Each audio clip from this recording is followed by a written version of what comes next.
Sign up for a year and pay less than 71 pesos per month. Visit tmt.ph/premium to get your free 30 days of the Manila Times Premium.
Good day. Thank you for joining us on the Manila Times Online Business Forum about retailing technology or retail tech and how the state-of-the-art impacts supply and value chains in the industry, as well as online stores and brick-and-mortar establishments in the country. My name is Defort Villaseran, the Manila Times or TMT editor. I am also your co-moderator for today. Co-moderating with me is Jing Garcia, the TMT Sunday Business and IT or Information Technology editor. Hi, Jing. How are you today? Are you connected with us already? I think you're... Yes, sorry. There you go. As usual, good morning everyone. Good morning, the Fort. As usual, yung pa rin ng talagang problema, unmuting, but now I'm here. Welcome everyone to our forum. What's the virtual buzz in the business world about leveraging the state-of-art in retailing? Of course, you're right. There's a lot of going on right now, especially that we are now entering the post-pandemic era. Even before the pandemic, we've been hearing tech terms such as blockchain, cloud, and yes, of course, cryptocurrency. And I would definitely want to hear how these technologies and others like it will play in the local business sector, especially how it could help SMEs moving forward. But you'll have to agree with me that technology in retailing doesn't just apply to the cutting edge in terms of software applications. I think we can also include in it new processes, innovations, even upscaling community productivity in terms of you can even have grassroots operations that suddenly become larger in scale and faster in terms of their processes and output, right? Anything that will help progress the industry, it will definitely be something that we'll be looking forward to. Yeah, so as the Manila Times Sunday Business and IT editor, how would you characterize the future of retailing technology or retail tech in the country? Definitely, we're not going back to the pre-pandemic era. And if I may say, if anything good that happened because of COVID, it's the fast tracking of digital transformation. Everyone suddenly need to adapt to the fast changing times. And I'm just glad many of the digital technologies were already in place by the time the pandemic hit. It surely stress tests our telecom infrastructure and everything in between, the Fort. So there's a lot that kailangan natin talagang kinasanayan dahil maraming pagbabago kung sasabihin nga nila, no? So let's expand on that evolving blueprint of retail tech in the Philippine setting. And let's ask the help of our two industry gurus, beginning with the co-chief executive officer or co-CEO of the proudly homegrown Filipino clothing brand, Bayo, Attorney Leo Lagon. Good day, Attorney Lagon. Hi, good morning, the Fort. Good morning, Jing. Good morning, President. Morning. May we call you Leo? Yeah, sure. So, thank you, Leo, for agreeing to be a keynote speaker in our discussion. I understand you actually you're recovering from a bit of convalescence, but now you're up and running again and taking care of business as usual. Yeah, can't say no to Manila Times. Thank you very much. Well, we look forward to hearing about your advancements and innovations in retailing right after we welcome our second speaker. Right, Jing? Yes, the fourth, our second keynote speaker is none other than the president of the Philippine Retailers Association, or PRA herself, who also happens to be the senior executive vice president, or SEVP, and the chief operating officer, or COO, of Wilcon Depot Incorporated. Rosemarie Bosch-Ong. Good day, Miss Ong. Good day, Jing, and hello to Fort, and of course, Leo. Hi. Hi, May we hi, call you hi. Rose, Miss Ong? Yeah, you can call me Rose. As always, it's a privilege to have you on the Manila Times Business Forum, Rose. Have you been since the last time we had the pleasure of listening to you to speak?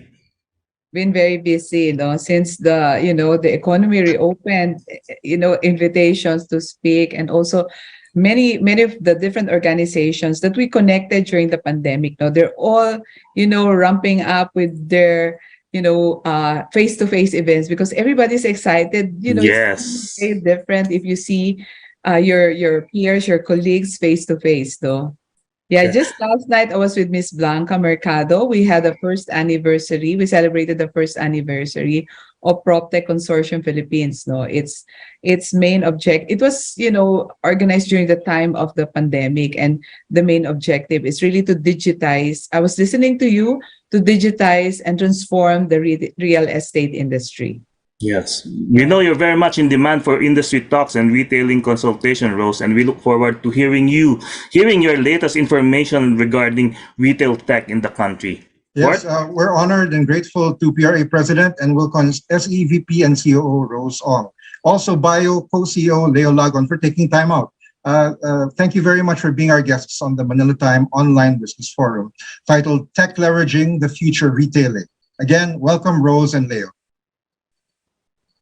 Thank you. Now, aside from PRA and Wilcon Depot and Bayo, we're also honored and grateful to have as our special partner a telecommunications company that delivers reliable business internet service, Infinivan, without whom our forum on retail tech today would not be possible. Now, as for our organization partners, Jing, who would we want to thank?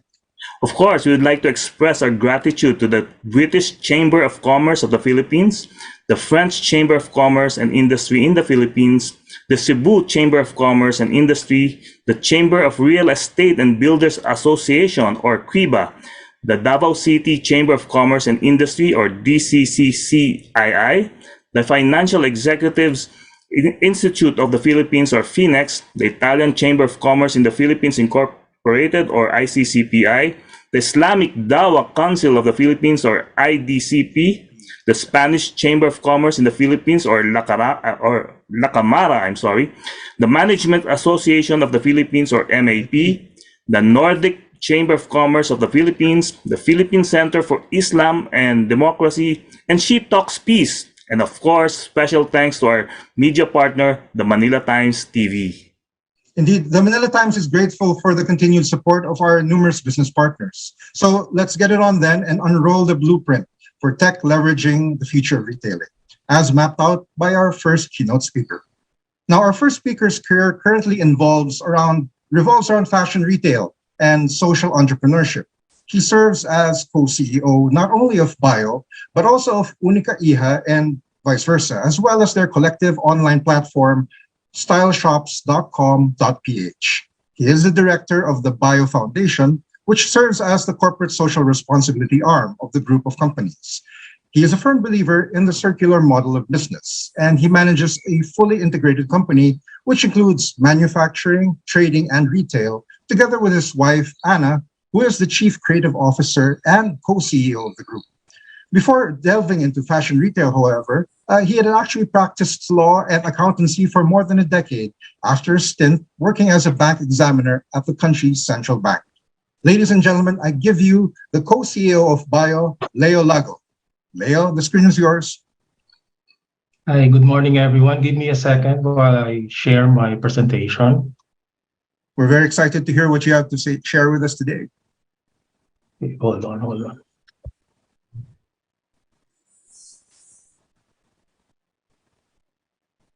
Can you see my screen? Yes. Go ahead. Okay. So, good morning, everyone. Let me start briefly by introducing our brand. Our brand, Bayo, is actually known as a homegrown fashion brand, and that's been operating here in the Philippines for almost 30 years. We are proudly made in the Philippines, and when we say we are made in the Philippines, 100% of our goods are manufactured in our own facility, which includes even the printing of fabrics, the embroidery, and this is a really a fully integrated brand with even with our own logistics. You've always been you've always been proud of the heritage of being a Filipino in the not only in the way we do business, but also in the way we even in the models that we choose. And recently, we have adopted we have included sustainability as part of our the way of doing business. From a linear business model, we are now slowly transferring into a model that is akin to circularity.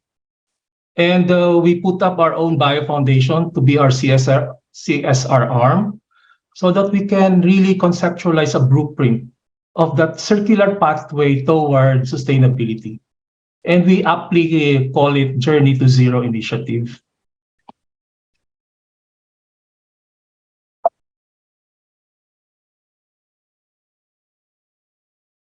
So why did we do Journey to Zero? We decided that to be part of the solution. So we wanted to change our ways. But when did it start? It started about 10 to 12 years when a seemingly innocent comment from my daughter when she went to our manufacturing facility. She would ask us, what are you doing with those piles of excess fabrics that are accumulating in our facility every day? To be honest, on that day she asked that question, I was so ashamed, since I knew deep inside that I cannot answer the question truthfully. We were so busy putting up the business, and it seems that we were not taking care of the waste that we were producing. That was when we started vigorously researching on how to deal with our fabric waste, considering that the clothing industry ranked number 2 in one of the world's polluters.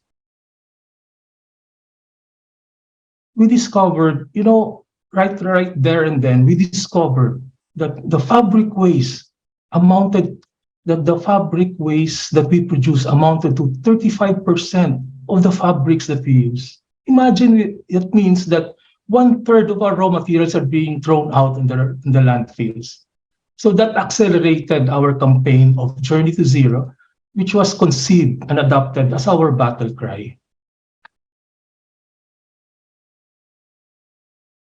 So what did we do? Journey to Zero started around 2007. We formally launched last 2019. And together, we have achieved a lot of milestones already in the past 3 years. The Zero to Waste campaign was actually our commitment, which we imposed on ourselves in order to benchmark the progress that we were making vis-a-vis the goals that we want to achieve.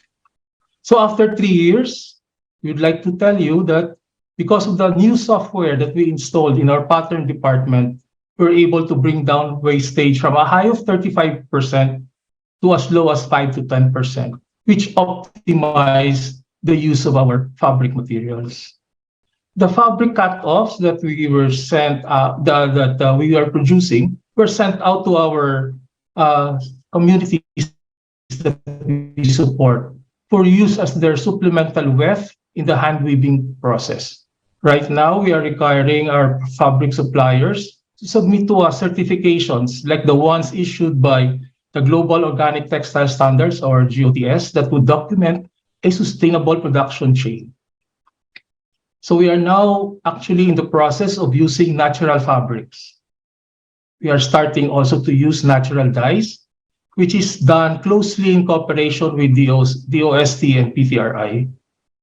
If we can really avoid the use of polyester, we use the recycled ones and require that the dye that should be used should be Ocotex certified to make sure that no harmful chemicals were used that would affect the skin of our customers. And lastly, in order to really guide us in what we are doing, we engage the services of a third-party green company to compute and offset our carbon footprints.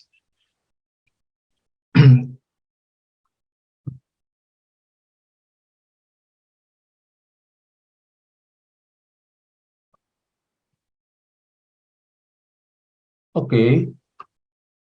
But all of these were accelerated maybe because of our membership with the UNGC, which has really accelerated our Journey to Zero program. We strongly call for an actionable change under the Sustainable Development Goals that were prescribed by the UNGC, in which Bayo is a participant member. And within 2 years of being a member of GCNP, last year we were already awarded the most outstanding implementer of the SDGs among the MSMEs.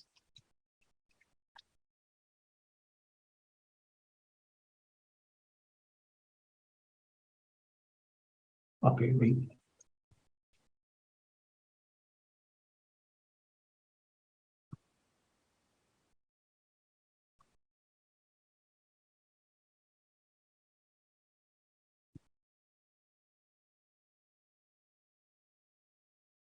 Okay, sorry about that.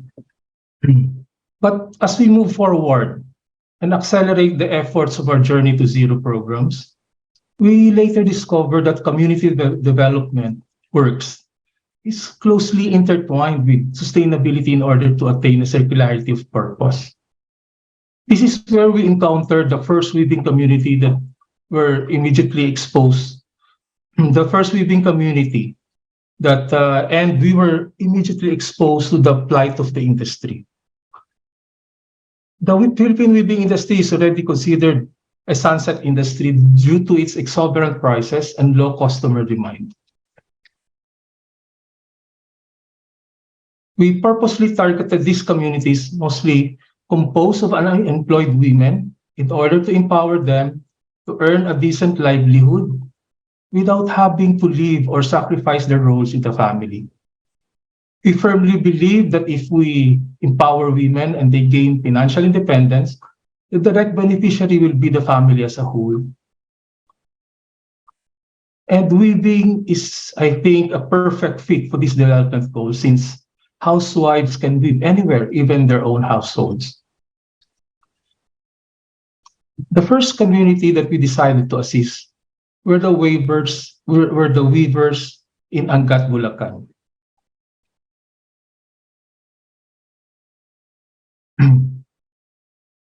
It was there where we immersed ourselves and studied the step-by-step process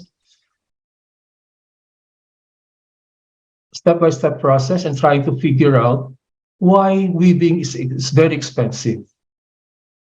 So when we try to want to change and introduce innovations that would increase efficiency, production would increase and would in turn increase the take-home pay of weavers. It is our contention that if we want to save the weaving industry, we must first provide a decent living wage to the weavers. In order to provide sustainability and stability while learning the process, our brands provided a ready market for them so that they can continue on weaving without having to worry about the marketing. But you see, just by improving the work process, we were able to bring down costs by as much as 20% without reducing the take-home pay of the weavers. By improving efficiency, production output increased. And the weavers in Bulacan now are receiving salaries higher than the prescribed minimum wage in the area, and we now started paying for their government-mandated benefits. So using the same formula, we opened a weaving center in Pasig in collaboration with the local government unit. The city of Pasig vets the candidates who will undergo training, while the Bayo Foundation provides for all the equipment, yarns, etc. Okay, wait.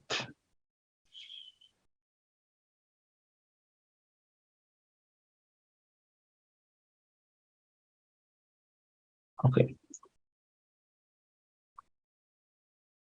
This is a classic model actually of a public-private partnership, since the LGU itself is the buyer of the weaves produced by the weavers. And take note, take-home pay is now 2 to 3 times that of minimum wage. We are currently using this very same business model in supporting weaving communities of Baguio in the province of Benguet and Cordilleras.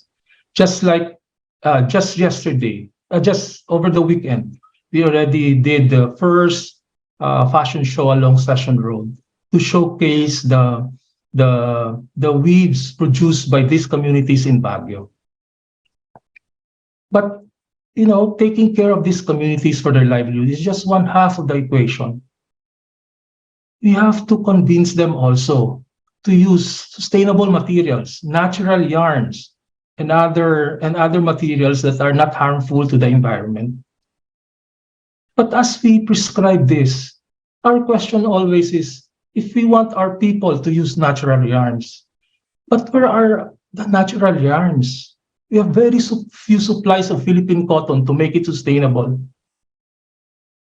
What we are trying now to do is try to convince the former farmers of silkworms to take up silk farmer again. We have started programs to revive the silk industry by encouraging women farmers in Papangan, Benguet to start sericulture. And we are continuously doing this pilot testing. Wait.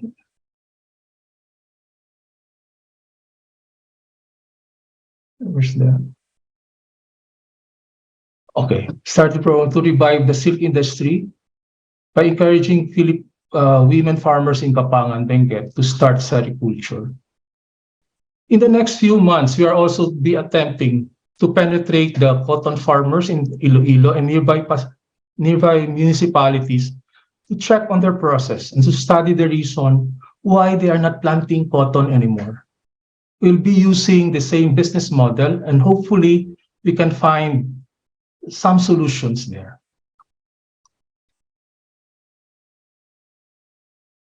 In a nutshell, this is what we call our very own circular economy. We take care of all the process to ensure its sustainability. From the source of natural materials that will be turned into yarns, the yarns will then be delivered to the weaver communities to be turned into fabrics that will be eventually sold to the open market. Then the final process, which is to sweep up the waste it produces in our facility so that the same shall not anymore add to the landfills. It is very important that we have to intervene in the community work processes every step of the way in order that efficiency will be improved. Poor efficiency is the root cause of why their products are so expensive to begin with. We cannot just go on straight to the weavers and demand and impose on them that they lower the prices. We must help them in the thought process and improve the workflow so that when they become members of our value chain, they can keep up with the levels of efficiency that we require. The programs that we have started are but tiny ripples of development and can hardly make an impact in our industry. But what we have proven here is that what we are doing can give sustainable livelihood for the weavers. We can produce regenerative materials through cotton farming and sericulture, and we get to preserve our weaving heritage.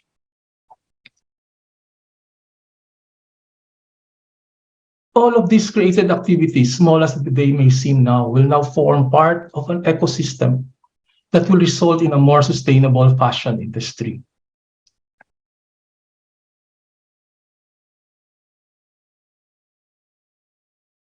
But the task But our task is not done. While you have several initiatives to use regenerative materials, such as natural fibers, the return to the soil without harming the environment, there's still about 5 to 10% of our fabrics that we throw in the landfill. We will leave no stone unturned as we fully close the loop by zeroing on our remaining textile waste.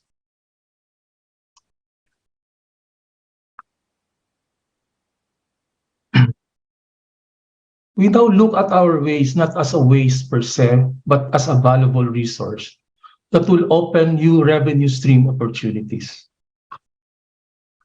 We are now actually in the process of developing a project that would reprocess our textile waste, including unwanted clothes, to turn them back into fibers and yarns or new fabric materials. We will continue to upcycle textile waste and use them as supplementary weft in the hand weaving process that will turn the useless waste into useful and unique accents in the hand-woven fabrics. We have also piloted a project that will return residual plastics and combine our textile waste to form new materials such as floor tiles and wall panels. We'll be announcing soon our joint venture with a recycling company that would combine their expertise in recycling plastics together with our fabrics, and we'll be producing new construction materials that we'll be using in most of our stores. As a matter of fact, in the first store that where we use the floor tiles, in our MOA store, where we use the tiles combined with the residual plastics and fabric waste as part of our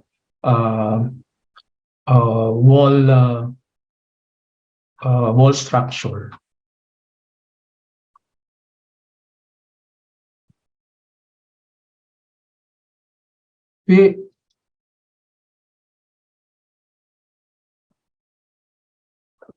We are actually so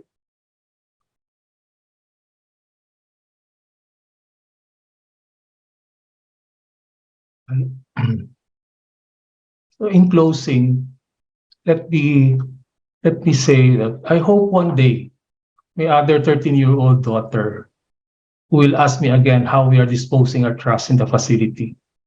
If that happens, it will be probably now my proudest moment to tell her that Bayo has decided to make a stand to be part of the solution despite all odds. And I would regale her with the stories that I have told you today. The path to sustainability is not really easy. The quest to become a circular company is sometimes but an impossible dream. But despite the imperfections and the pains, specifically in our pocket, this will do nothing. This will all be nothing because by doing so, it makes our heart full. And sometimes a full heart is the only thing that matters. With this, I am ending my presentation, and thank you very much for listening. Thanks, Attorney Leo, for your detailed blueprint on sustainability in the retail tech industry in the country, particularly for Bayo and how to leverage it.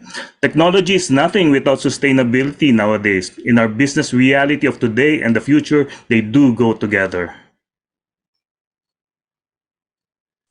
Yes, Regarding your real tech presentation, Attorney Leo, we have questions all racked up, but we'll hang most of them up for later during our open forum segment. In the meantime, perhaps we can allow 1 or 2 questions. The fourth, do you have anything to clarify regarding the talk of the Bayo co-CEO? Actually, Attorney Leo, I found it interesting you mentioned that by the application of technology and innovation processes, you're able to reduce your wastage from about 35% down to 5 to 10%. And at the same time, productivity increased by about maybe 20%. So I was wondering, given these examples, do you have other ways of showing us that sustainability is not just good for the environment, but it's actually good for the bottom lines of businesses? That like you mentioned, productivity had increased, and your workers had actually been able to have above minimum wage salaries because of their output. Could you share with us perhaps a few more examples about how sustainability actually does translate to better revenues even? Yeah, actually, the path to sustainability is really what it gave us was really to optimize our efficiency. So when we decide sustainability is not just about using sustainable materials, right? It improves the process. And when you improve the process, like we were able to optimize the use of our fabrics by 20%, that's a huge measure that would add up to profitability. But you have to remember also that when we do sustainability, you have to pay higher for higher costs for our fabrics. So when they say that sustainability is expensive, it's actually yes and no. Yes, in the sense that you will be buying fabrics, but you will be trying to offset it in the improvement of your efficiency. So, and we don't usually now equate the practice of sustainability with profit, because sometimes it hinders the good intentions. That's right. While profit is very important in a business, it is not our prime motivator. Our prime motivator is to have a value creation that would really make a bigger impact on the environment. It's so hard to convince your children to join you if you don't adapt to these methods. So that's why maybe our children are now working with us, because of the things that we are doing. So they're actually proud now to belong to a company that takes care of its environment. Yes. So thanks for clarifying those points, Attorney Leo. We'll connect the dots and further map them out later during our open forum segment. So please stay with us until then. For now, Jing will give a brief background on our second keynote speaker. Yes, our second speaker is a noteworthy and experienced leader with expertise in the areas of marketing, administration, and operations. As the Senior Executive Vice President and Chief Operating Officer of Wilcon Depot, she steers the company's aggressive strategies that deliver consistent business growth. She is also a founding director of the PropTech Consortium of the Philippines, a director of the Philippines Women's Business Council, and a trade chairman of the Philippine Chamber of Commerce and Industry Committee of Trade and Industry. She holds a bachelor's degree in business administration major in economics from the University of the East and master in business administration degree with distinction from De La Salle University. Recently, she finished the INSEAD strategy in the age of disruption, also with distinction. Ladies and gentlemen, I present to you the Iron Lady of the Philippine construction industry, PRA President, Ms. Rose Ong. Hi, Jing. Thank you very much. You're very generous with the Yeah, shout out to Leo also is listening to you. I was so impressed. No, by the Yes. way, Bayo is an active member of the Philippine Retailers Association. Yeah. So, but before that, good morning, everyone. Morning. Thank you very much to Manila Times, of course, for inviting me today to be one of your speakers in your online business forum. On behalf of the Philippine Retailers Association, I'd like to congratulate you. It's a pleasure to be with all of you today. But before I start, let me first give you a brief background on what our association is, the Philippine Retailers Association. We are recognized as the national organization of retailers. We represent nearly 80% of the retail industry, which counts all major players like SM, Robinsons, Ayala Malls, Araneta Center, Bench, Mercury Drug, Pen Shop, Alpha Mart. Wilcon Depot is one of them also. But as I mentioned, all those retailers that you see in this big box, they're all, majority of them are all our members, including Bayo, as I've mentioned. We are considered as the pulse and voice of the Philippine retail. By representing the industry in different agencies, allied industries, and of course, government meetings. We always participate in technical discussions on and hearings on issues and proposed bills that are related or relevant to the retailing industry. Today, I'm going to share with you the state of the retail in the country and how retailers are, rethinking the physical retail store. Because, when you talk about retail, it's about brick and mortar. It was only, magnified during this pandemic, no? But prior to that, it's purely because people love to go to the malls. People love to go to the physical stores. I hope that to be able to give you the necessary and relevant information and a fresh look on the Philippine retail industry. The Philippine retail industry is the one of the major economic drivers in the country. It is one of the biggest sector that contributes to the Philippines' GDP and provides a large portion of employment to the Filipino people. Based from the Philippine Statistics Authority or the PSA, services where the retail sector is remains to have the highest share to GDP with 64.6% as of current data in the third quarter of 2022. Moreover, the services sector continued to account for the largest share to employment with 58.9% of the total employed persons in September of 2022. DTI also noted that retail trade in the Philippines has been vital and dynamic. We've seen the Filipinos' propensity to shop now. They're all going back to shopping, visiting the malls, and we experienced, revenge shopping lately. So records show that the retail trade in the quarterly GDP stands at 14.3% on the average, with 8.4% recovery growth since the second quarter of 2021. We all know that the Philippines is a consumer-driven economy. Thus, the retail industry plays a very important role in driving the whole economy forward. And as we all know, the COVID-19 pandemic has affected all of us. It affected almost all industries in an unimaginable way.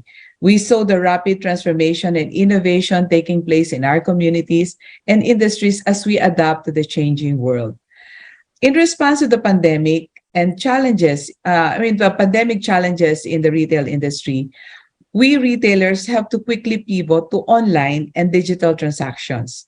I remember, before the pandemic, we already have our online store in our company at Wilcon, but we never took it seriously. We just have it. We just have the online store just for the, going with the trend because everybody's talking about digitalization, digital transformation. And it was, accelerated during the pandemic. In fact, in the 2 months that we were closed, we were all very busy, trying to make a major revamp of our online store. And we're trying to, source a lot of systems, a lot of processes that will make our, our operations more efficient and more accessible to the market. So, connecting everybody, connecting suppliers, connecting our customers with us, So hence the acceleration of e-commerce, as I've said, no. So furthermore, we had to rethink and re-strategize, as I've shared with you, new ways to operate our businesses under this new normal by way, of course, of capacity building and reskilling our people that will complement our online and offline stores, no? So retailers had to adapt right away to the changing consumer. And we've heard that from Leo, no, earlier when he shared what he did, no, with Bayo.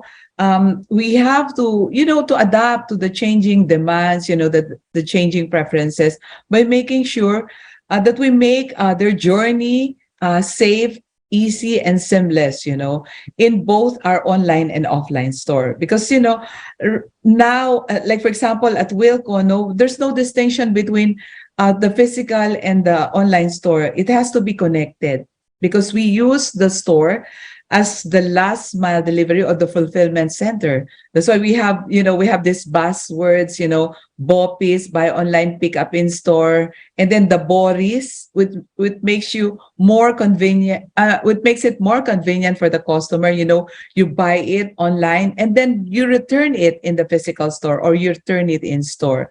So in view of all of these, retailers hasten their digital transformation by updating their e-commerce sites, and of course, in-store technologies and digital payment gateways.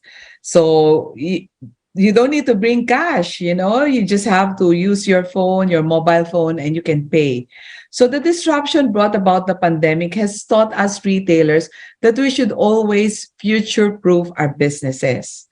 Be sustainable, okay? Invest on technologies and services that will benefit your organization in the long run, making it flexible to any shocks and resilient to unforeseen disruptions, such as, the pandemic or the COVID-19. No? So through the years, technology has always been a partner of retail towards progress and innovation. It's not because of, just making it efficient, but basically making it accessible to the market. It allows more possibilities for retailers to achieve optimal business result, efficiency in business operation, and of course, what's important is the data gathering to better understand our customers. So during the height of the pandemic, pivoting to e-commerce was really necessary for retail business to be able to stay afloat. Because, for example, during those 2 months you were closed, how do you connect with your customers? So people resorted to even doing, social selling through the social platforms, right? And even the homes have been the center of commerce, through social platforms like Viber. You can do selling through Viber, just to be able to thrive and survive. And of course, even after when we reopened, after those 2 months that we were all closed, there were, intermittent lockdowns in different cities, that makes movement really limited. So digital transaction really provide a safe and easy alternative for consumers to buy items online without hassle of going out of their homes. So it's really more of providing the customer an option.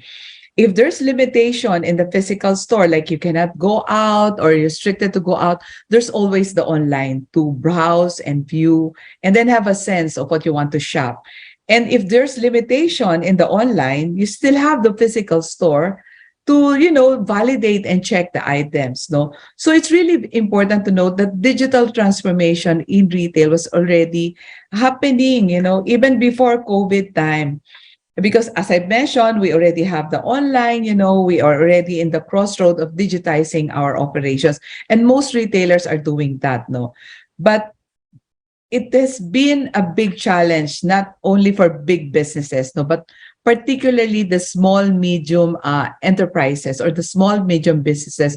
Like, they were just starting the business and then suddenly this came, and it's very hard for them to pivot right away because it entails investment, and it entails a lot of, not just, I've mentioned about capacity building. You should have the resource also, not just financial resource, but the people who would, manage and run the processes, So it is imperative really for retailers to strengthen their digital not only the digital operations, but also the digital payment gateways. So in fact, Bangko Sentral is promoting that cashless society. We have the GCash now. Like me, I'm very conservative before the pandemic, but now I can do e-payment, I can do online payment and all of this, And as we enter the new normal, the pandemic and all these restrictions are easing up, Finally, everybody was like getting used to it. People are now going back to, the high density retail, which are entertainment, travel, and many are already going out now. So the demand for face-to-face and physical is really now back in the mall. So we have to take advantage of this, And we still have to, retain or have those technology processes stick into our system, So what does it mean now for e-commerce? So I mentioned everybody's going out, And how will brick and mortar store function along with the online store?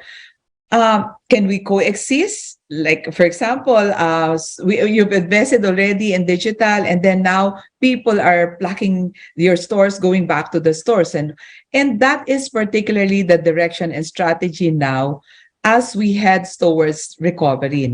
So how are we rethinking our strategies now for the digital age? As the market and the consumers evolved through the past couple of years, So are their preferences. No, it really changed. Customers have wider preferences now, both online and offline.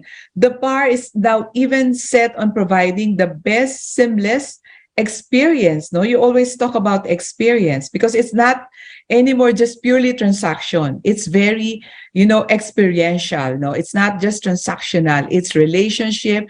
It's all about, you call it relational. No, so be it offline and online or both. No, so e-commerce is really here to stay. It will stick definitely, and so does the brick and mortar store will continue to be relevant. No, just like for Wilcon, during the pandemic, we continue to open stores. 2020, we opened 6 stores. 2021, we opened 10 stores, and 2022, we opened 8 stores and 2 more stores coming up before the year ends. No, so just to share with you some studies. No, according to Euromonitor, the digital revolution has done more than just heighten consumer expectation. It has changed the rules of the game for those in retail and how they operate. No, so while e-commerce was rising in popularity, physical stores are still relevant and serve as a transactional role.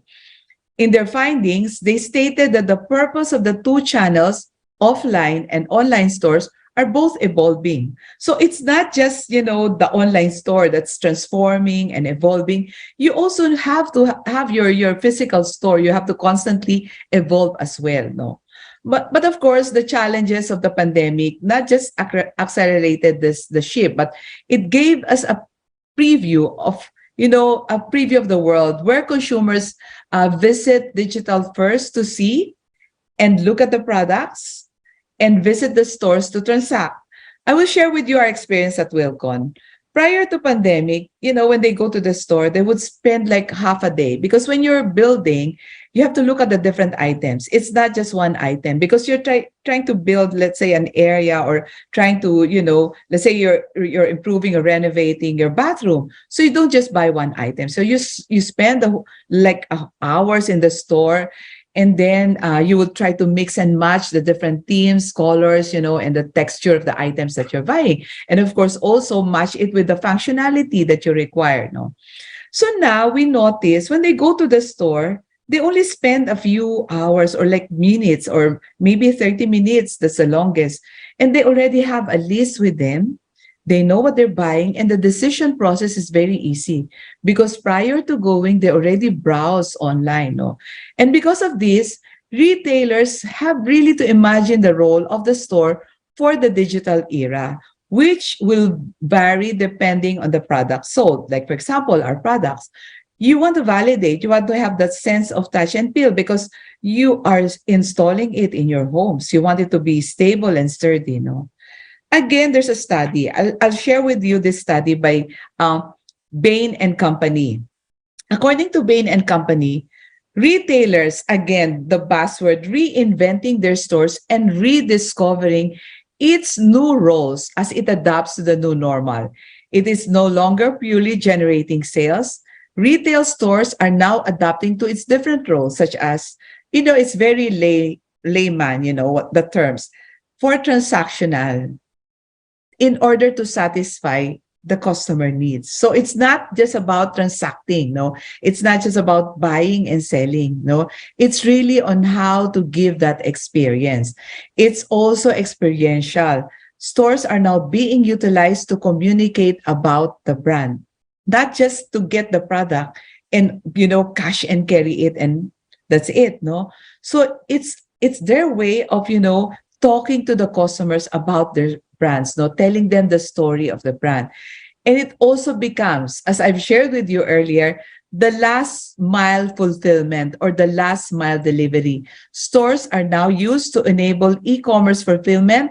Like, I've mentioned Bopis, Boris, and there's another one, Bopak, sabi nila, buy online and curbside pickup, So while e-commerce and online gain more traction now, physical stores will not be completely irrelevant.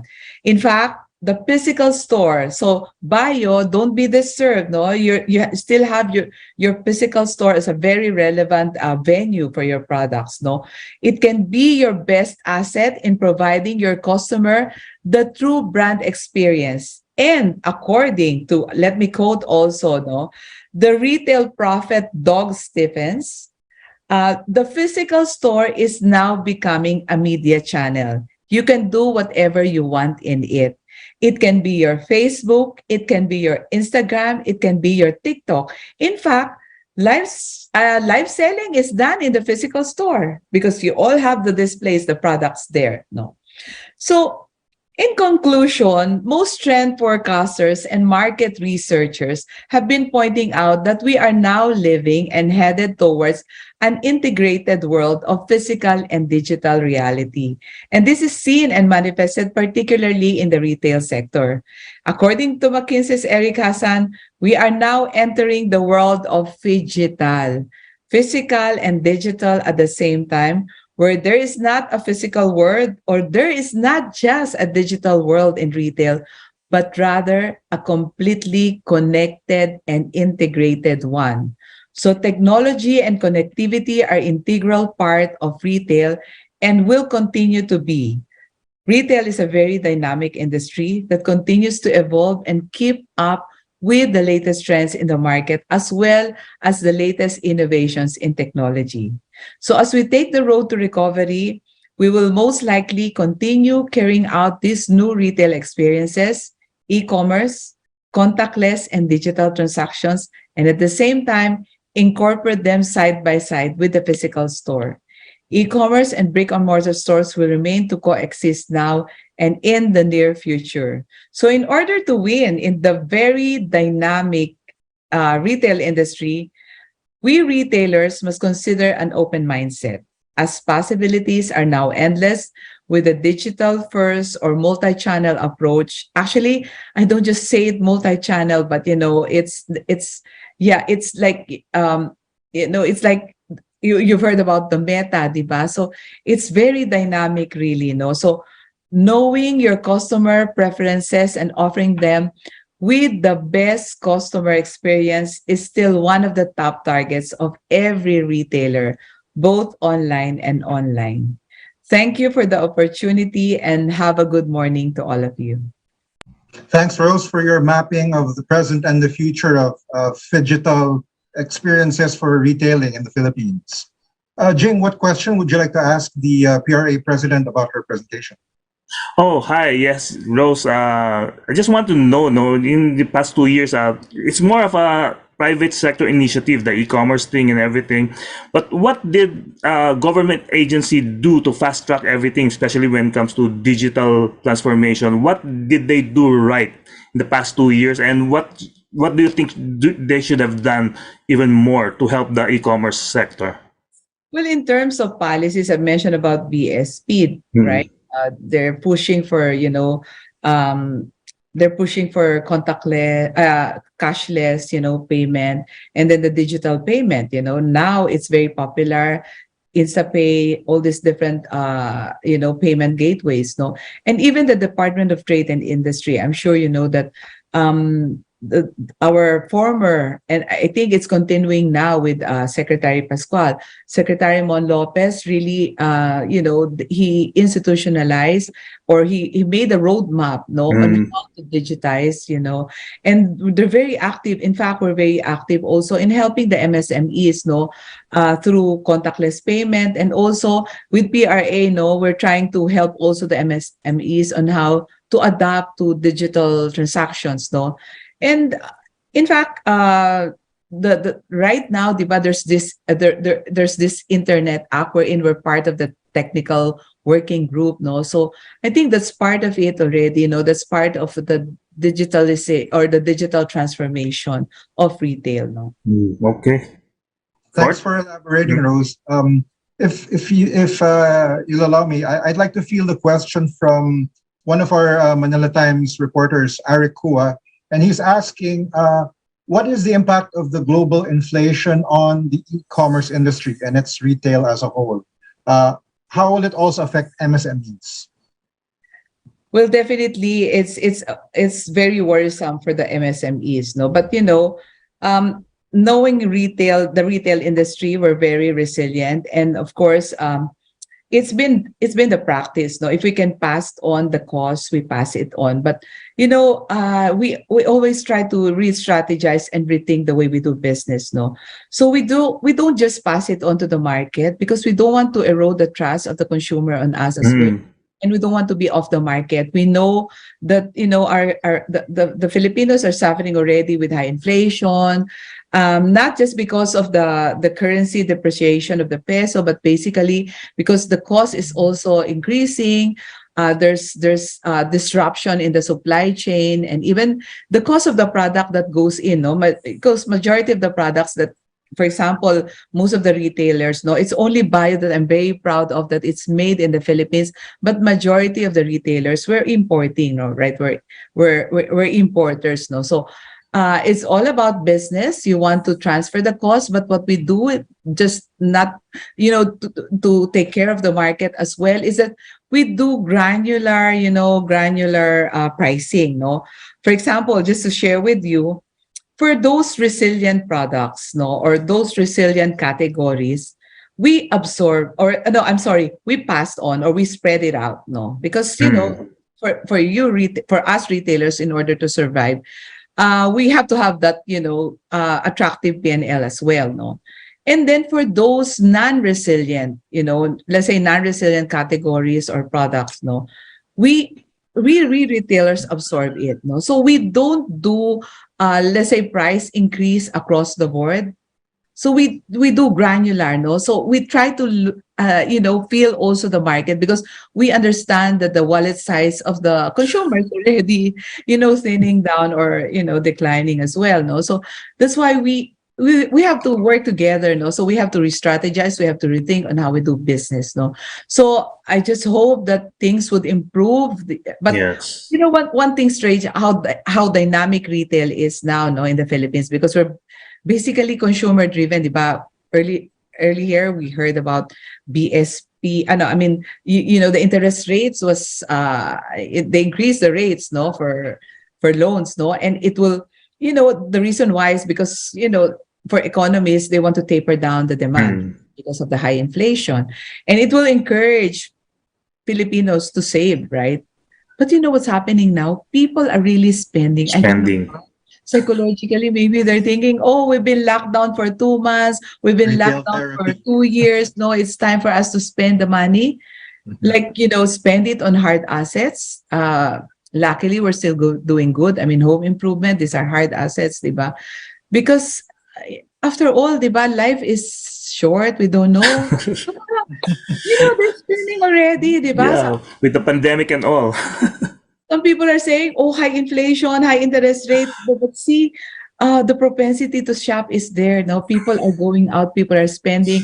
And for 2 years, diba, everything was like, na-stop, no? But now, we're going back to normal. And I hope that this continue. And I hope that the government will be able to manage all these headwinds, no, diba?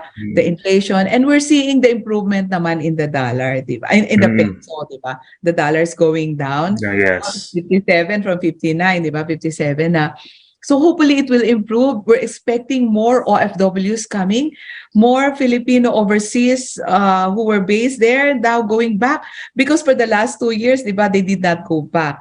So they will spend their money here in the Philippines, and it will help stimulate the economy. Definitely, I'm sure they will shop in all the retail stores where that they visit, no, and visit the malls as well.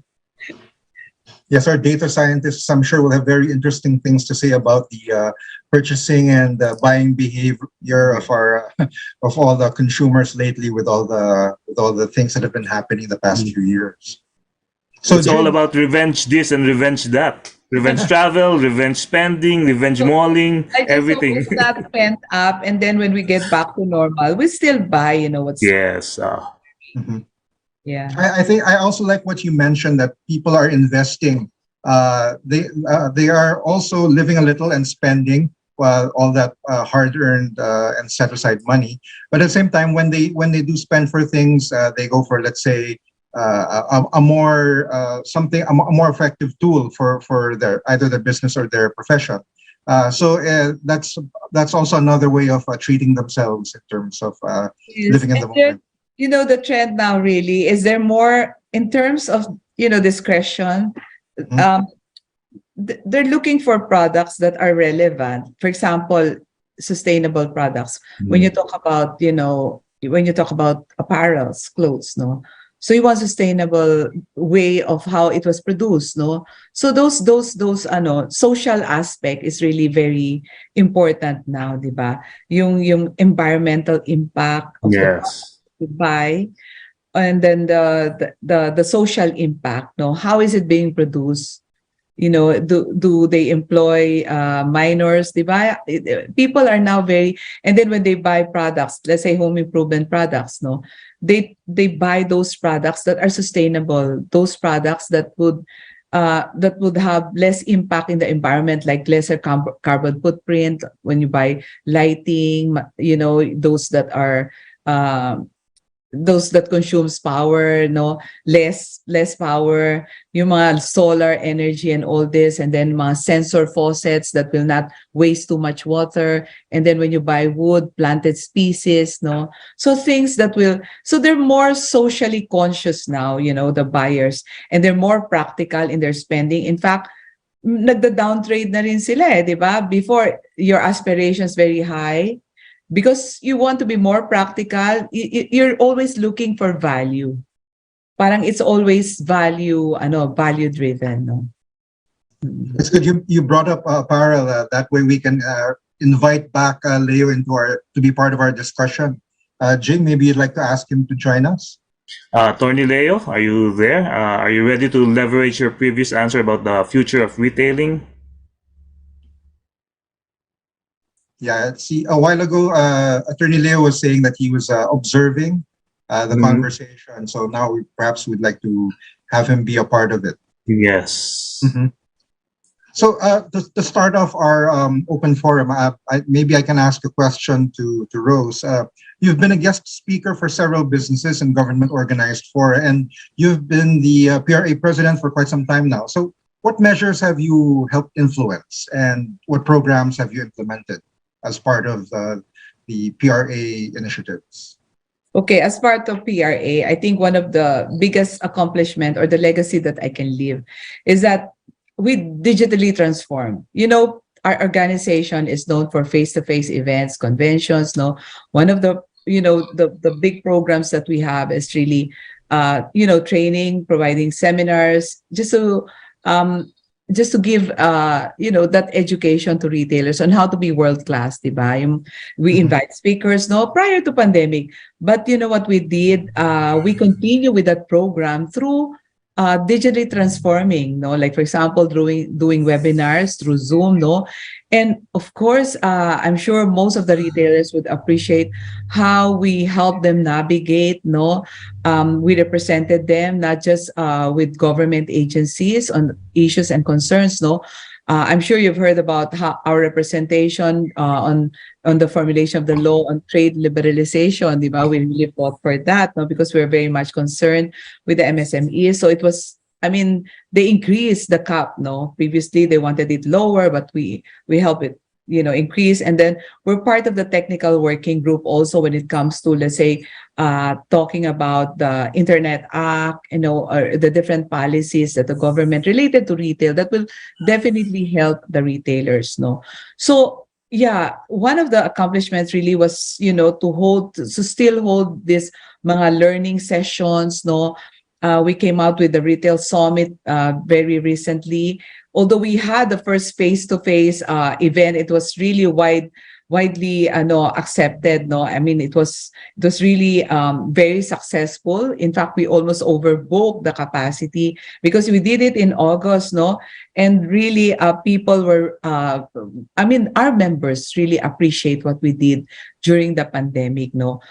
We help them in any way we can, procuring or giving them access to test kits, because at that time it was really the business group, no, for them to be able to navigate, no, the new normal, diba? We gave them access to test kits, we gave them access to vaccines as well, no. So I'm very much involved with the, with Go Negosyo, with Joey Concepcion, mentoring the MSMEs, the small retailers, how we Yes, can very help active throughout the pandemic. thrive and navigate, no? And then I've mentioned about, digitally transforming the real estate industry wherein we connected and create an ecosystem. We connect everybody, so it would be easy for everyone who wants to have their home built, get access to products, get easy access to loans, we just launched our with Pag-ibig, yung our project with Pag-ibig, wherein we provided the digital automation of the processes for them to avail loans from 70 days to 7 days. Can you imagine that? So the faster the faster the loan process is, the more people could avail of the loan. Because if you've heard, diba, the president's target for the backlog in housing is 1 million house. No, I mean not the backlog. No, you want the target. No, to for the year is 1 million houses. That's the socialized housing. No, so we're doing a lot of things. We're everywhere. No, and in any way we can, because we believe that no one should be left behind. We have to take care of everyone, especially the small. Because I've mentioned about the members. No, we're 80%. We represent 80% of the retailers. No, so it's not just about the big retailers, but basically more so the small retailers, the small medium retailers. So we help them in any way we can. I'm part of Final Pitch also. I'm sure you know, diba, we invest on the startups. No, I connected these startups to provide the software for the small retailers at a very affordable price for them. So many things. We're doing a lot of things for retail. Thank you for that. It's nice to know that very active on PRA and helping boost the industry and the economy. I'm sure they're getting ready now for this Christmas season, no? With all the revenge spending, Yeah, both online and offline. Although last year, diba, challenge, it's really a challenge for us, no? Especially like we are listed company, diba? Last year was a high base also, diba? It was last year when, the economy reopened and there was pent up, but this year, hopefully, it will be even better than the performance of retail last year. So with, I think the bonuses, some of the 13-month pays are already out. already out. I'm sure you've received yun eh. So you start popping now. And then, parating pa lang, lumusot na sa kamay. I mean, tourism is open already now. Yes.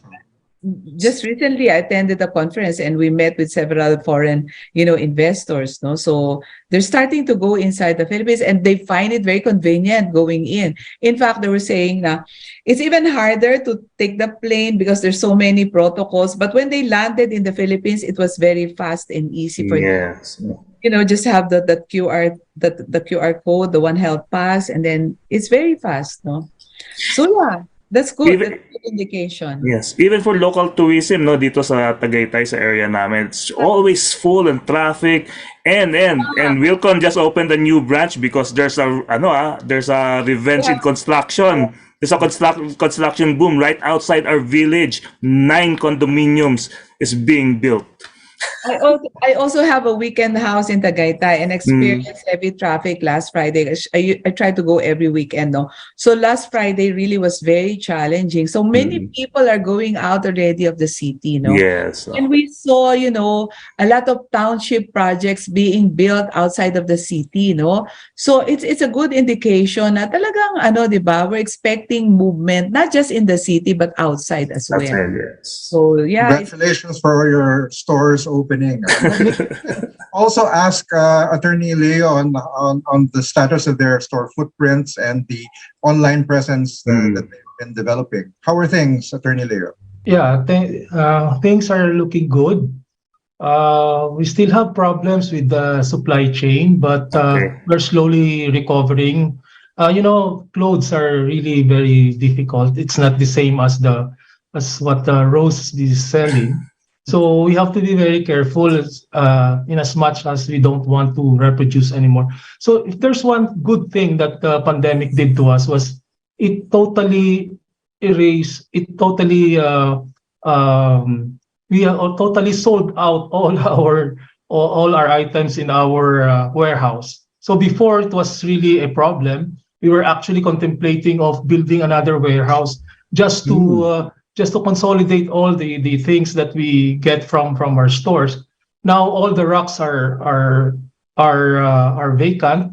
So now what we are trying to do is try to, slowly going back so that we would not be accumulating all of these clothes again in the warehouses. So slowly we are getting back. And I agree with Rose, no, the brick and mortar and the digital is really working hand in hand. And there are cases where we use these two together to really get the sale. So the management of inventory is very important to us right now, and it is very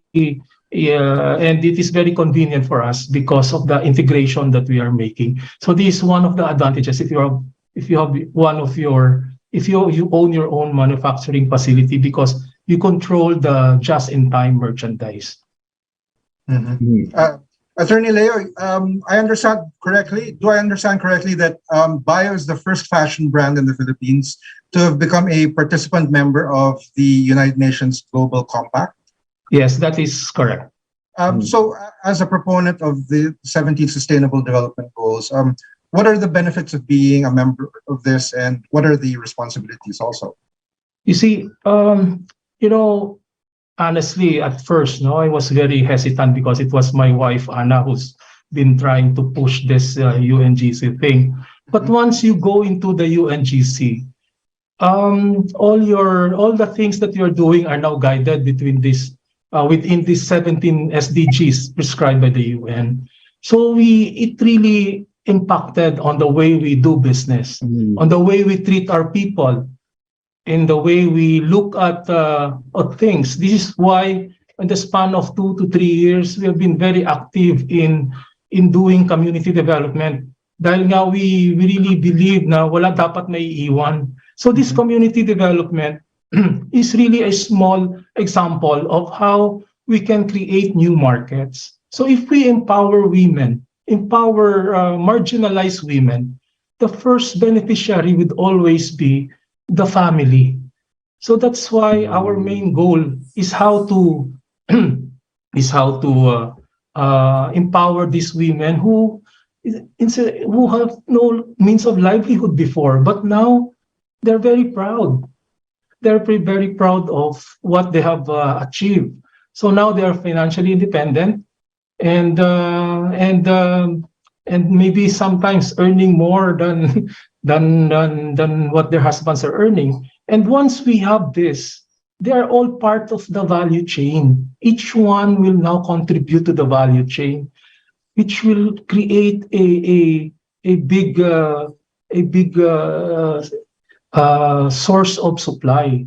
So we have now a very skilled labor, which we can tap in terms of getting supply from whoever. Because that is the main problem of the Philippines. If you order small, they'll give you the best. But if you order a lot, then we cannot deliver anymore. So all of this is part of the entire journey to zero that we are trying to achieve as part of our goals. Attorney Leo, I have a general question about UNGC.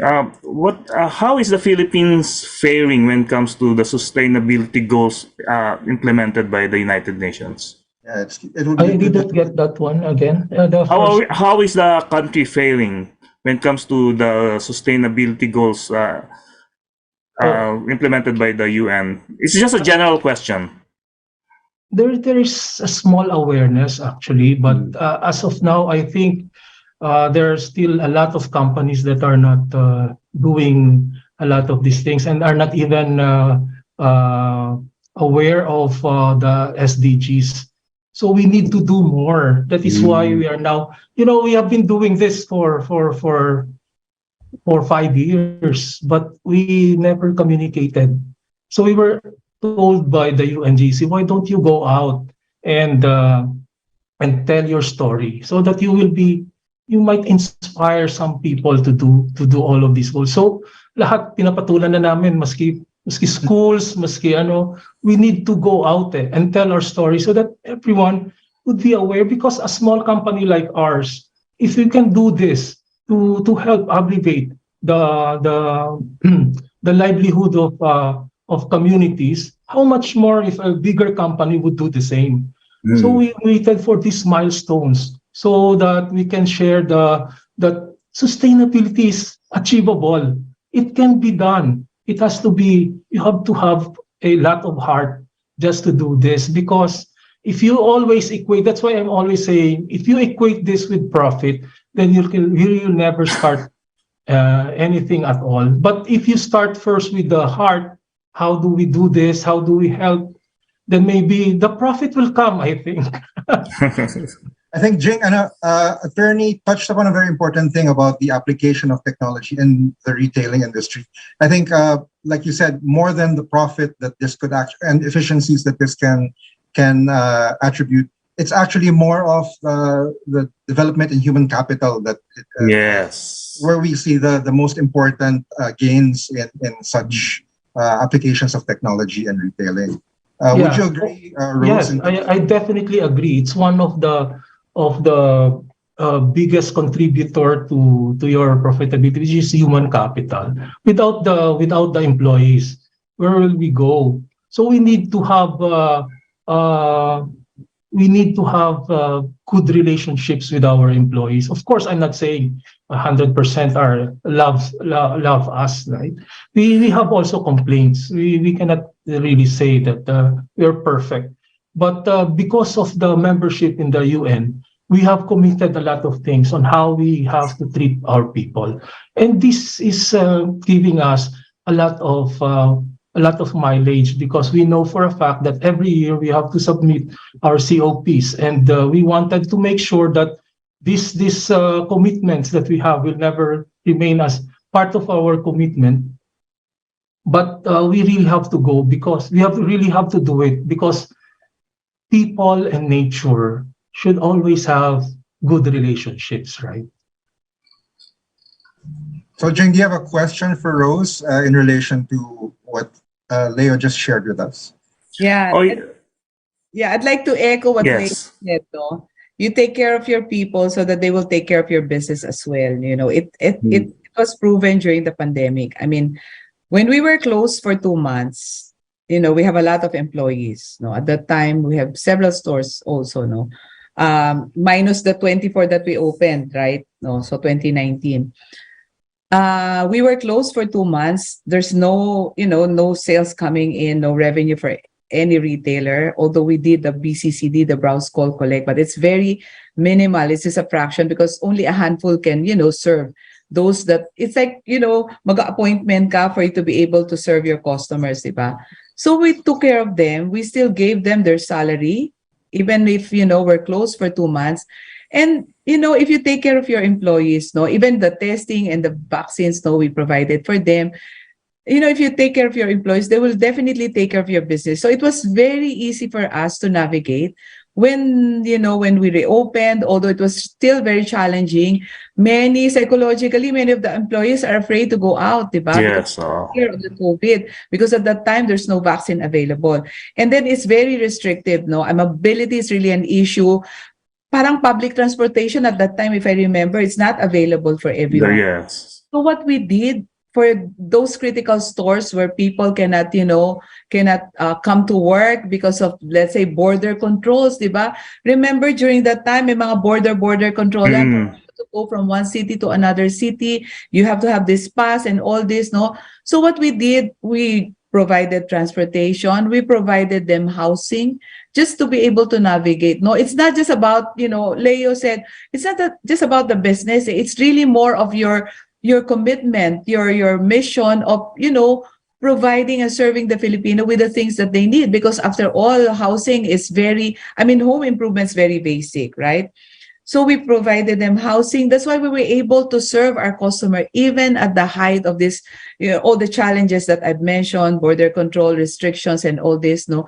And even how we took care of our customers also, we invested on technology, we invested on making it easy for them to browse and navigate the digital, platform as well, no? So it's really, I believe in the law of harvest, no? You reap what you sow, di ba? So take care of your people, they will take care of you, and take care of your customers as well, no? Whatever you promise or you commit to them, because you want them to be loyal to you, but you have to show them your loyalty first before anything, no? So that's very, that's very basic, basic practice for any business. Yes.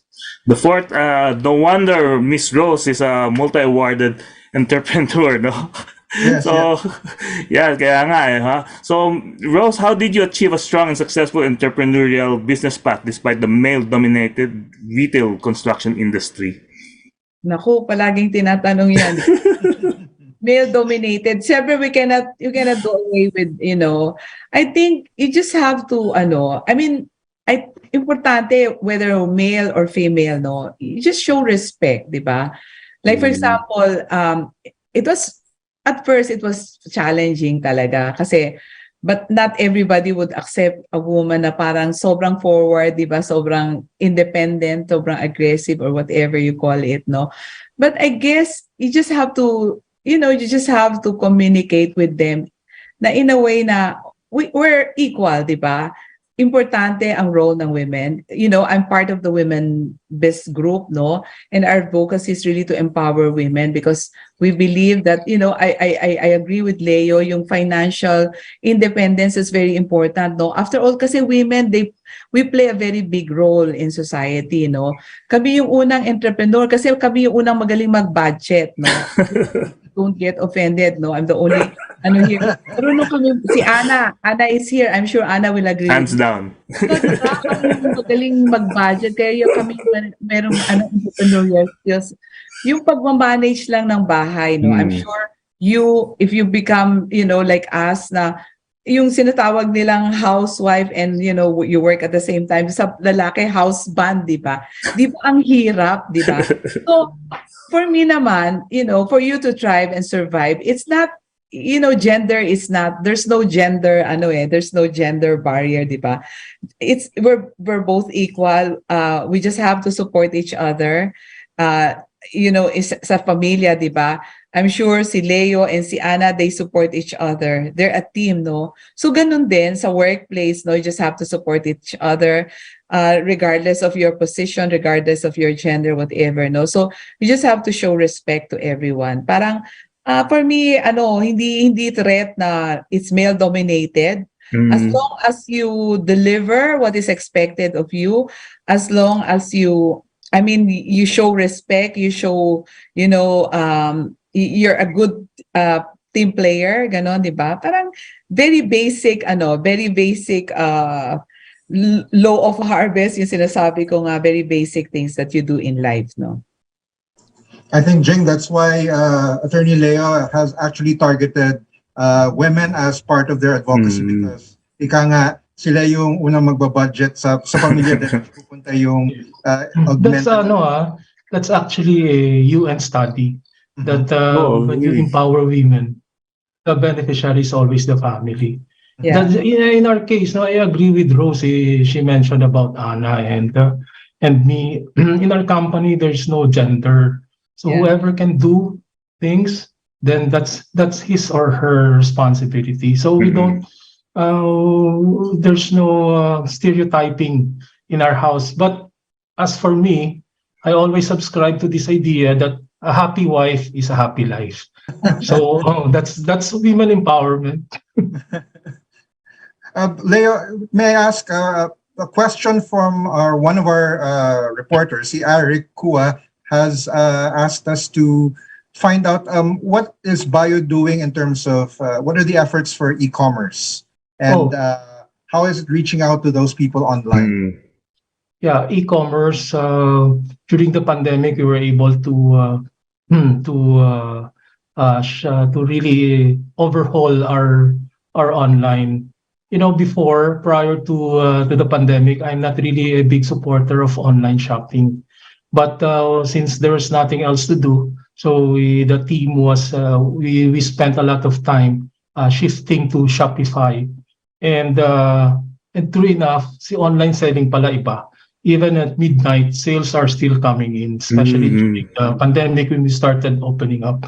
So we are still trying to strengthen our online shopping, but taking into consideration that sa clothing, usually the women would like to touch the fabrics. Yes. So when we now are seeing that if it's on a weekend, sales goes down. But usually our highest now is Mondays, and during sudden holidays, like for example typhoons. So we made our online shopping as easy as possible, and we were now starting to since we are really comfortable with the online shopping, we are starting to consider other platforms, because right now we are using our own platform for the three brands that we are using. So since because of our facility, we usually have pre-ordered, since we can confidently say that we can turn around the making of these clothes in just 2 days. So we don't stop. We have some pre-ordered items. So these are some of the innovations that we are doing. So maybe, Jing, we can have one or two more questions. Maybe you want to start with a question from you, Jing. Yes, Rose. Compared to matured countries like the US when it comes to to e-commerce, or Japan, Singapore, what do we still need in the Philippines when it comes to e-payments, digital transformation, retail, and mga things like that, and e-commerce? Connectivity, the infrastructure.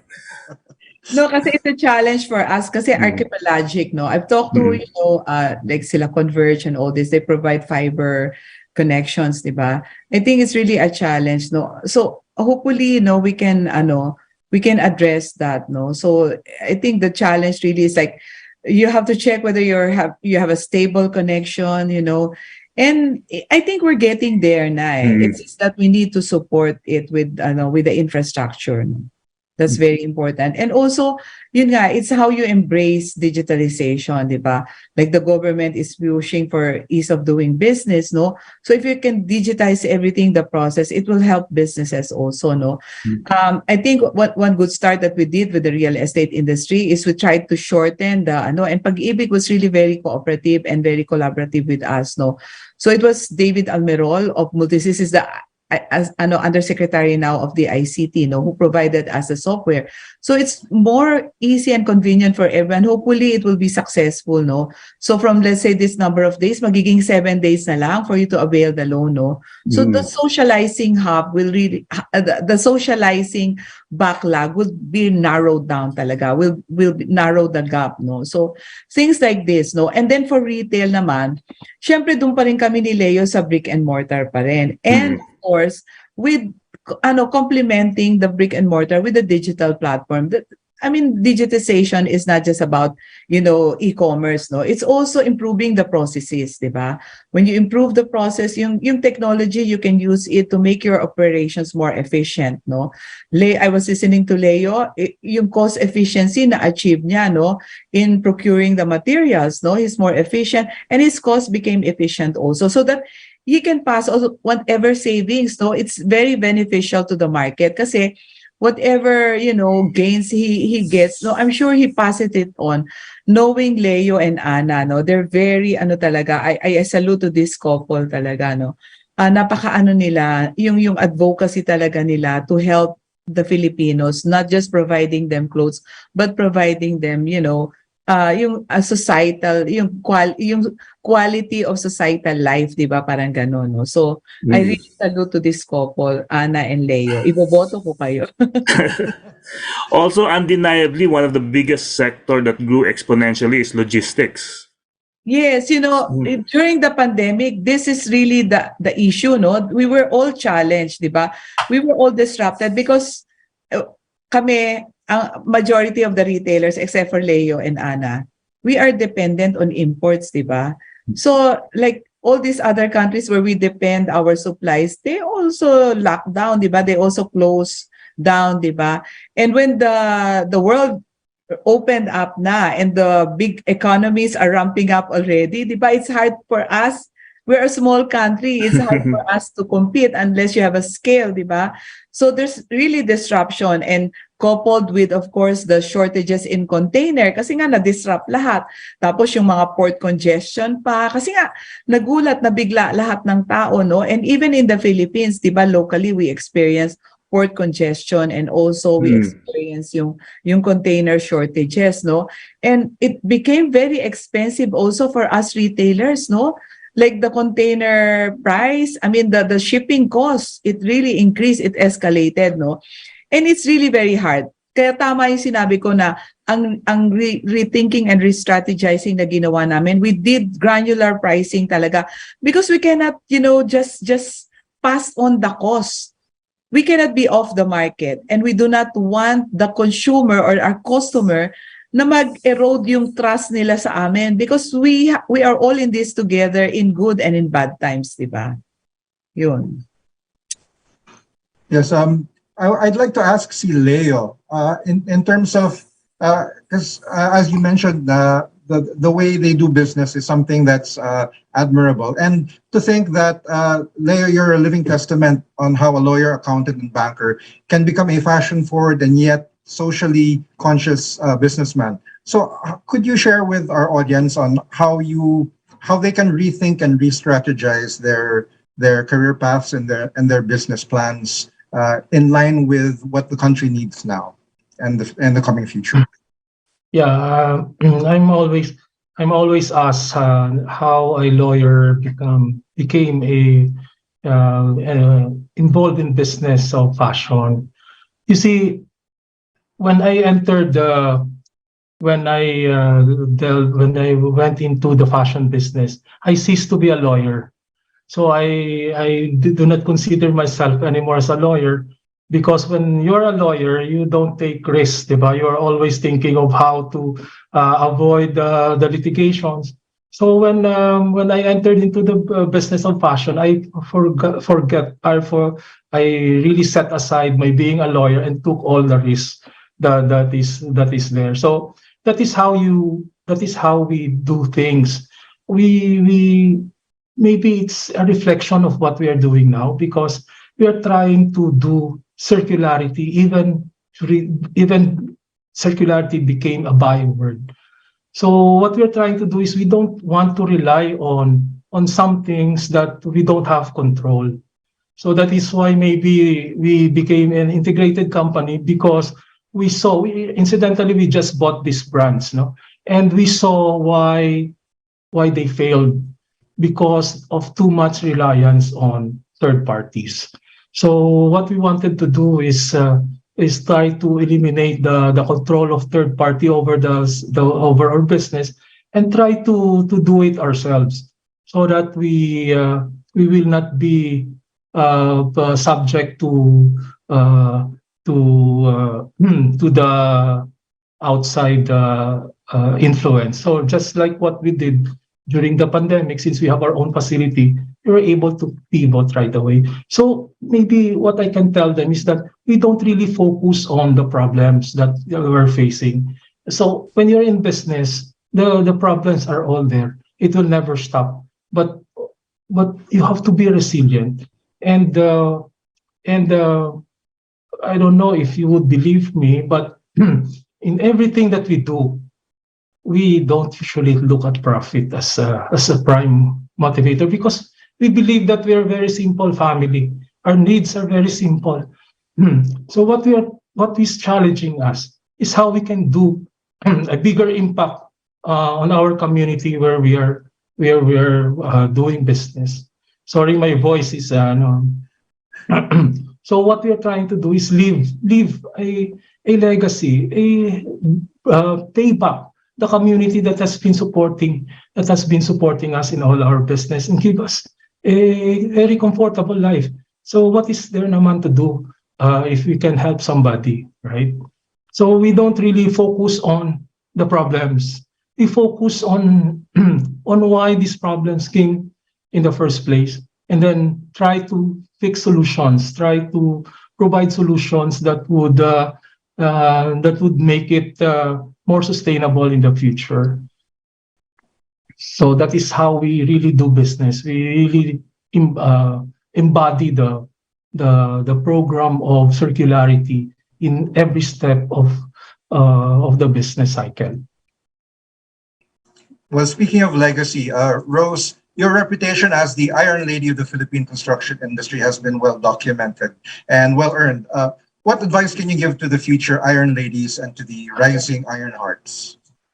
I don't know if it's a good Leo, okay ba yung if you're labeled as an iron lady? Maybe because it's construction, no? It's hard, you're talking about hard lines, diba? But I don't know if it's a compliment to be called an iron lady, but I think what's important is that you have, pure intentions in everything that you do, diba? I mean, I think for any future who looks up to me as, as an iron lady, well, it's just about doing things right and doing it, in a way that it will impact the society, it will have a positive impact on people, no. So I always, yeah, as I mentioned, I always believe in the law of harvest. And the reason why I love retail, because retail is about service, no, it's more serving the, our mission at Wilcon is to provide every Filipino, with their the materials that they need, and to help them build, no, in a comfortable and sustainable way, and provide them the materials that they need, no. Similarly in life, no, syempre, once you reach that height in your career na, diba, it's really more of giving back to society, giving back to, let's say, in the organization, if you can share with them your experience, your knowledge, and inspire them and mentor them on how to do things right, no? Kasi there's no, yung future proofing, diba? It's all about talks lang. No one is prepared for any of this, no? I think the essence of any leader is that you thrive during challenging times, I think you shine during challenging times and you know how to navigate, no? So I always say na for you to win in any challenge, you withstand it, you try to be innovative, no? You always innovate and then you navigate, so you will win. You will win over any challenges or any pandemic that will come, no? So yeah, just doing the things right and try to win, no? So WIN, withstand, innovate, and navigate. Well said. I like that acronym. So Jing, you think perhaps it's time to roll up the retail tech blueprint and roll back to our keyboards and devices? That's correct, the fourth. As much as I'd love to keep on talking about the business and IT topic on retailing technology, it is time to not just to put up the words onto paper or screen, but also into action. Action, yes. So, Leo, what are the last words and actionable steps for the Bayo Group in terms of leveraging retailing for the future? Well, I think it is the proper time to make an appeal that to those who are listening to support companies that are into sustainable that are doing sustainable goals, because that is how we survive. So we don't usually we are not asking for grants, but we are asking for the support of the public, because this is the only way where we can continue doing what we are doing for the community development. And of course, because since we are made in the Philippines, we will not ask you to buy local just because we are a local company, but we are asking you to support local, because local products are at par with the global brands. And we at Bayo will always be striving to provide quality clothes, fashionable clothes, and we will make sure that we will ask you to support us because of the clothes that we not only because of the clothes that we sell, but because of what the company is doing for our communities, for our environment. Thank you for having me today. On your end, Rose, actionable words and steps for the future of the retail groups in the Philippines? Well, on behalf of the Philippine Retailers Association and all the retailers, no, whether they're members or not, no, let's support retail, no, let's support. It will definitely help the economy. It will stimulate the economy. If you buy food, it will stimulate agriculture. If you buy clothes, diba, it will stimulate manufacturing, of course, and especially the way Leo does his business, no, it will help many people, get employment, no. And then, if you buy home improvement, definitely it's a good investment for you because these are all hard assets. No, but kidding aside, let's support retail, especially the Filipino retailers, no. For one, we know how we've proven that Filipinos are really very resilient, very adaptive, no. I mentioned about the opportunities and the possibilities, no. Even during crisis, we saw the opportunity. Many of the retailers were able to thrive and survive, no. And I really believe in the Filipinos' resiliency, no. I always say na talaga Filipino di ba? So the Filipinos can do anything, everything, no? So we know how to be resilient. We're very fast in adapting, no? So yeah, kailangan suportahan natin ang ating retail industry. Thank you, Rose, for those words. And thank you also, Leo. Yeah. Jing? Welcome. Yes. With us today are Attorney Leo Lagon, Co-Chief Executive of the Bayo Group, and Rose-Ong, President of the Philippine Retailers Association, as well as the Senior Executive Vice President and Chief Operating Officer of Wilcon Depot. Thank you very much. And that's the wrap. I'm the Fort Villaseran. And of course, Jing Garcia, Business and IT Editor. We're grateful also to all our viewers. We hope we give you a clear blueprint of retailing technology in the Philippines on the Manila Times Online Business Forum titled Tech Leveraging the Future of Retailing. Have a great day ahead. Thank you. Good morning, everyone. Thank you.